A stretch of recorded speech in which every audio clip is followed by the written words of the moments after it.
Hello, everyone, and welcome back to the Commander's Forge podcast. My name is Andy Bentley, and the Forge is an area for me to talk about magic, Commander, and anything else going on that I want to talk about to help drag this whole mental health thing back to where it's supposed to be by screaming into the void. Anyway, today I want to talk about the Hobbit pre-release, and we'll go from there. So, true to form, me and my cousin went up for the two-headed giant pre-release on Friday night. And we started opening our packs and we were like, we've got like a really decent couple of decks we could build. So we ended up, I was in black green running mostly wolves, but I had like a spider with death touch, a big 10/7 hexproof bear, and things like that.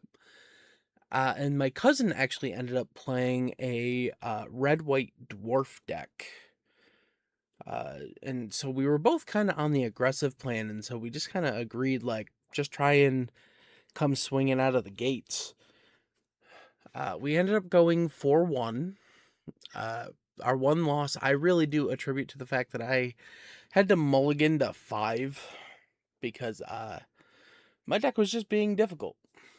That said, we still almost clawed our way back to win that game. I think we had our opponents down to like 6 when they finally beat us. Anyway, I digress. We just had this game plan of get things onto the board early, do a bunch of early damage so that when it gets to the point where our opponents can start attacking, they would just lose to the crackback attacks. So that worked.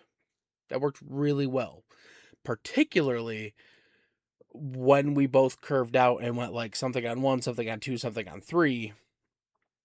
And it was just like, if they couldn't answer anything, we would quickly have their 30 life total down to like 10, under 10 by the turn they like got something out. And then you couple this with like we were each running a not a ton of removal, but we each had access to different removal spells. So I had the like murder shifted one. It's one black.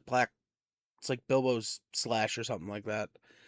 I had 2 of the swords that make an opponent sacrifice a creature. I had just a couple other things, and then my cousin had like a pinecone missile and a couple other things. All in all, I will say definitely enjoyed this pre-release. It was a lot of fun. We also were talking to a bunch of people at our shop about the upcoming changes to Two-Headed Giant, and the consensus seems to be nobody likes this change. We mentioned it to the people running the shop. We were like, hey, are you changing to that new system for the Two-Headed Giant? And the guy behind the desk said yes. And I was like, cool, I guess I'll be coming on Saturdays then, because I don't agree with what Watsy's doing. And that seems to be the consensus. So what I just end up seeing happening is the death of Two-Headed Giant at our shop. It's sad. Yeah. So we were talking about it throughout the night, and there was another team that basically just plays the Two-Headed Giant like us, and he was like, "Yeah, we probably won't come for the next one." And I was like, "Yeah, I'm probably not coming either." Another group that played mostly the Two-Headed Giant was like, "Yeah, we're probably not coming either." And we're 3 of the teams that are like there every time. So, yikes. Anyway, all that to say, Hobbit fun set, even though it is a small set. Uh, changes to two-headed giant, not good across the board. And yeah, that's I think all I've got to say about it for right now.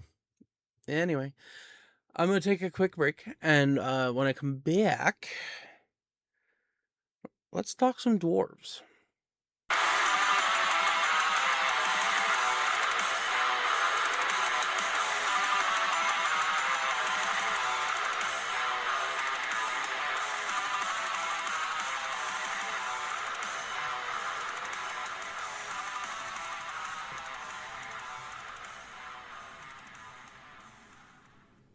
And welcome back. Now, I said when we were coming back, we are going to talk about some dwarves.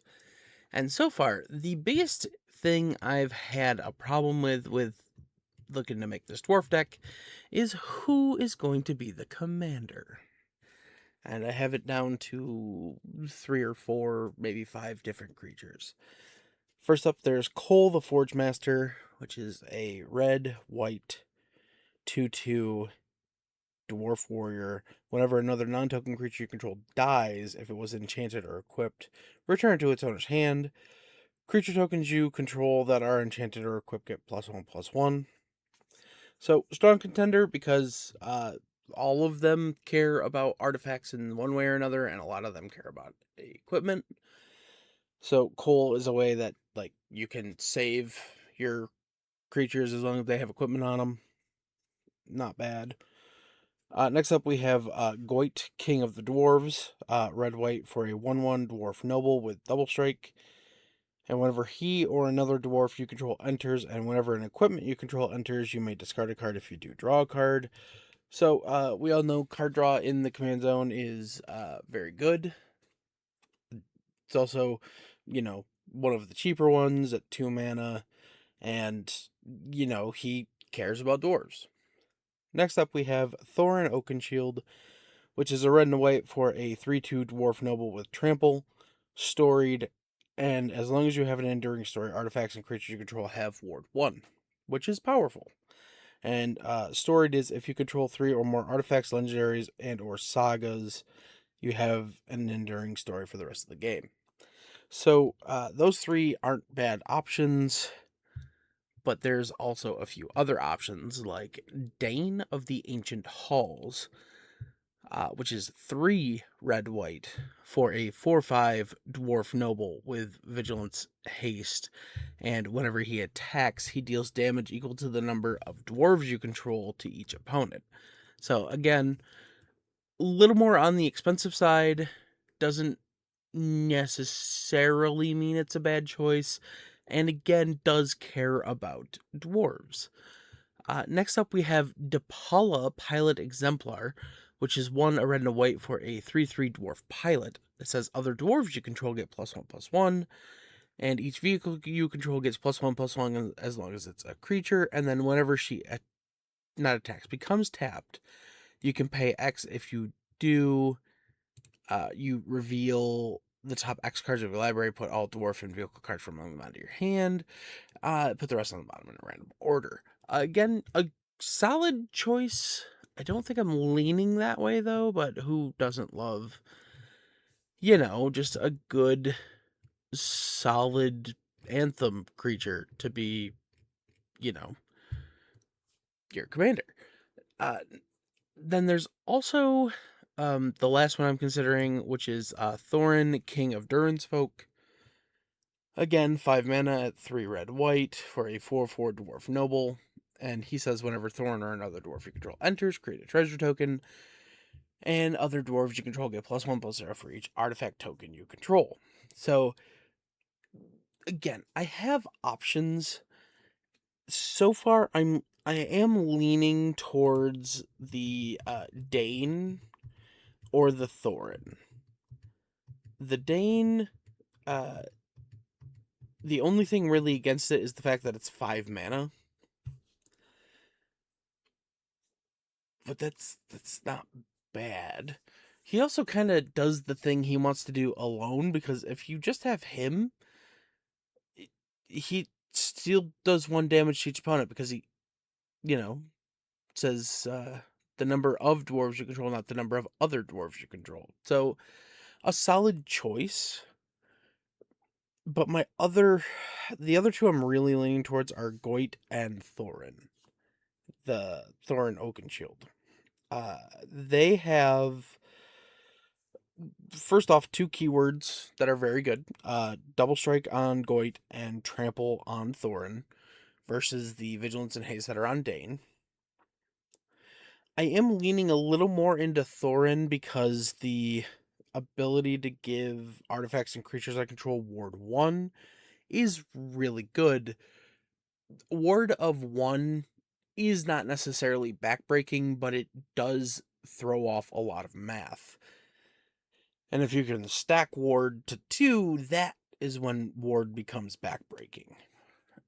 That said, I do think for now, I'm going to go with Thorin.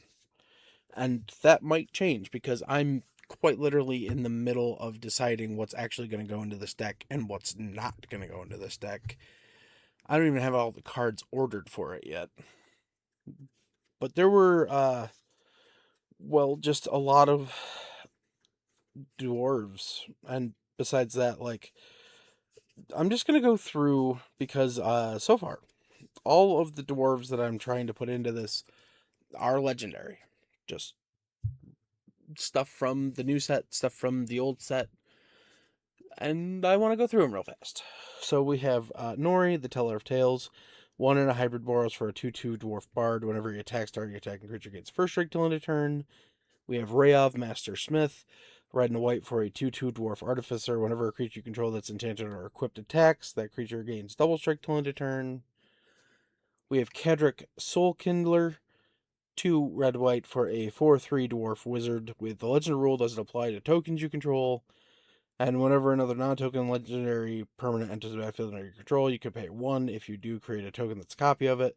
Token gains haste, sacrifice at the beginning of the next end step. Brunor Battlehammer is 2 a red and white for a 5/3 dwarf warrior. Each creature you control gets +2/+0 for each equipment attached to it, and you can pay 0 rather than pay the equip cost for the first equip ability you activate each turn. We have Bifor Melodic Rider for 4 and 2 hybrid Boros for 4/5 dwarf bard. Has the story ability. Whenever he enters or attacks, put a counter on target creature. And as long as you have an enduring story, if an ability of a dwarf you control triggers, that ability triggers an additional time. Next up, we have Gimli Counter of Kills, 3 and a red for a 4/3 dwarf warrior with trample. Whenever a creature an opponent controls dies, he deals 1 damage to that creature's controller. We have Torbryn, Thane of Redfell, 1 red for a 2/4 dwarf noble. If a red source you control would deal combat damage to, or deal damage to an opponent, or a permanent opponent controls, it deals that much damage +2. Sram, Senior Artificer, 1 and a white for a 2/2 dwarf advisor. Whenever you cast an aura equipment or vehicle spell, draw a card. Dane, Lord of the Iron Hills, 1 and a white for a 2/2 dwarf noble with vigilance, storied, and as long as you have an enduring story, creatures can't attack you unless their controller pays 1 for each of those creatures. Dane Ironfoot, 2 and a red for a 1/4 dwarf warrior. When he enters, create a colorless equipment artifact token named Axe. With equipped creature gets +1/+0 and equips for 2. When you do, attach to target creature control.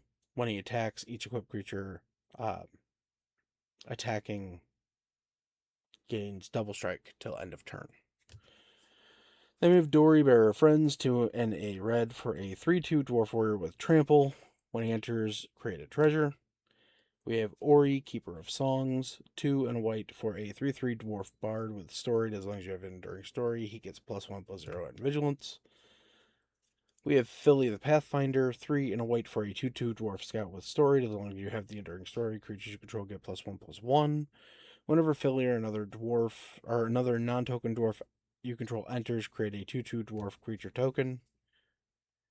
We have Beaufort Reliable Guardian, which is a white for a 1/1 with lifelink. It also has an adventure, Concerted Care, 1 and a white for an instant. Target artifact or creature you control gains hexproof and indestructible till end of turn. We have Oin the Brave, 1 and a red for a 1/3 dwarf warrior with storied. As long as you have the enduring story, he gets +1/+0 and has haste. And you can pay 1, tap, discard a card, draw a card. Next up, we have Glowing Dwarf Emissary, 2 and a red for a 3/3 dwarf advisor. Whenever you cast a historic spell, you make a treasure token, triggers once a turn. You can tap him and sack a treasure to goad target creature. Then we have Magda the Horde Master, 1 and a red for a 2/2 dwarf berserker. Whenever you commit a crime, create a tap treasure token. This ability triggers only once per turn, and you can sacrifice 3 treasures to create a 4/4 red scorpion dragon creature token with flying and haste. Activate only as a sorcery. Next up, we have Magda Brazen Outlaw, 1 and a red for a 2/1 dwarf berserker. Other dwarves you control get +1/+0. Whenever a dwarf you control becomes tapped, create a treasure token. And you can sacrifice 5 treasures to search your library for an artifact or dragon card, put that card onto the battlefield, and then shuffle your library. Now, we've already gone over Dane and the other Thorin, but we also have Amber Gristle O'Mall. She is 3 and a red for a 3/3 dwarf cleric with haste. Whenever she attacks, you can discard your hand. If you do, you draw a card for each player being attacked. We have Balin the Lore Master, which is 3 red for a 4/4 dwarf bard with storied.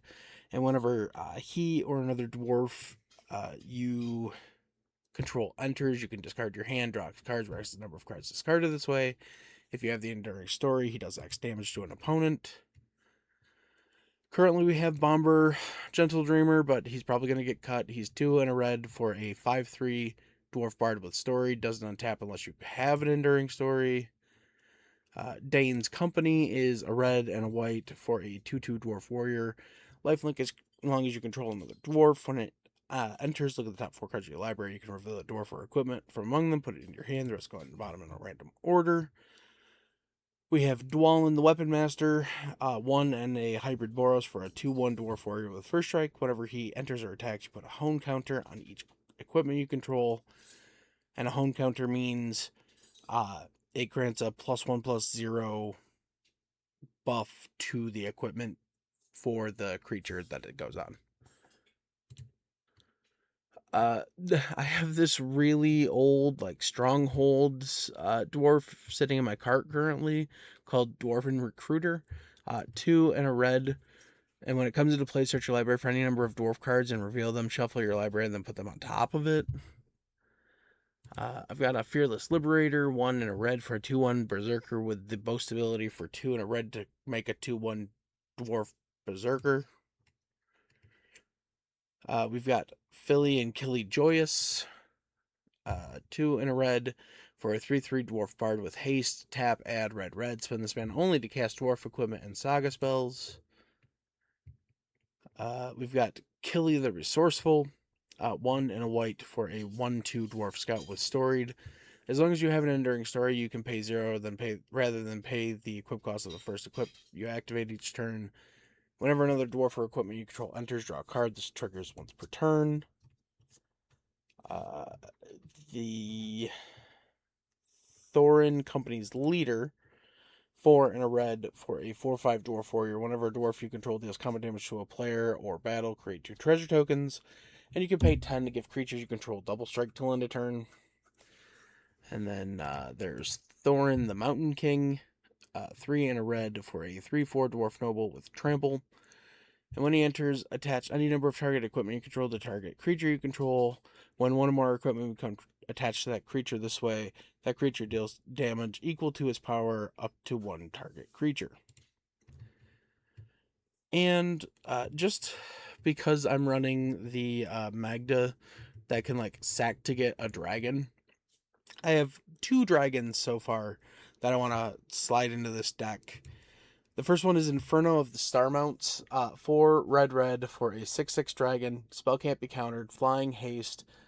And you can pay a red to give it +1/+0 to end of turn. When its power becomes 20 this way, it deals 20 damage to any target. And the other one is a little more thematic, Smaug the Magnificent, which is 2 and a red for a 4/3 dragon with flying and haste. Whenever he attacks, he deals damage equal to the number of treasures you control at any target. And at the beginning of your upkeep, create a treasure token. And that's just the creatures. So clearly I need to make a couple of cuts there because, well, I need room for the other stuff.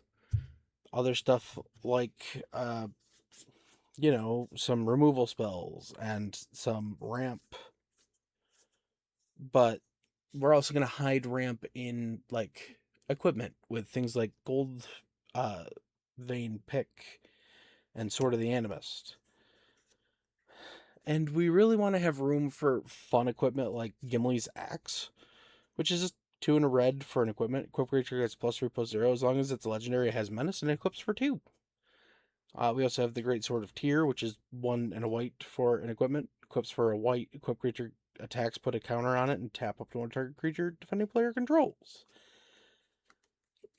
But the one that kept popping into my head when I was building or grabbing things for this deck was there was actually 2. One is from the new Hobbit set. It's called the Dwarven's Shortsword. It's 3 and a white for an equipment. When this equipment enters, create a 2/2 red dwarf creature token, then attach this equipment to it. Equip creature gets +1/+2 and equips for 2. So, it makes a dwarf. Well, there's another one called Dwarven Hammer from, I don't remember where, but it's 2 and a red for an equipment.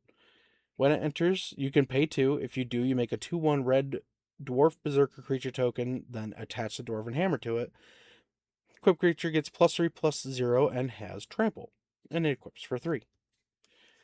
And there's other things I want to add. I'm not going like swords for this deck because I already have a swords deck, and this is not what I would consider an quote unquote equipment deck. It is just a deck with equipment in it. That said, I think I'm going to call it there. So I will see you next time. Bye bye, and hopefully I'll have a better idea of what I want to do with this deck. Thank you for listening. All of my links can be found in my link tree in the description below. I would like to thank Ian Foss and Cody Mulpey of the band The Crypt for allowing me to use music for my opening and ending, along with Nate and Erica Jacobs for making my original logo. And I would also like to thank Christina McNichol for creating my new logo. And I'll see you next time.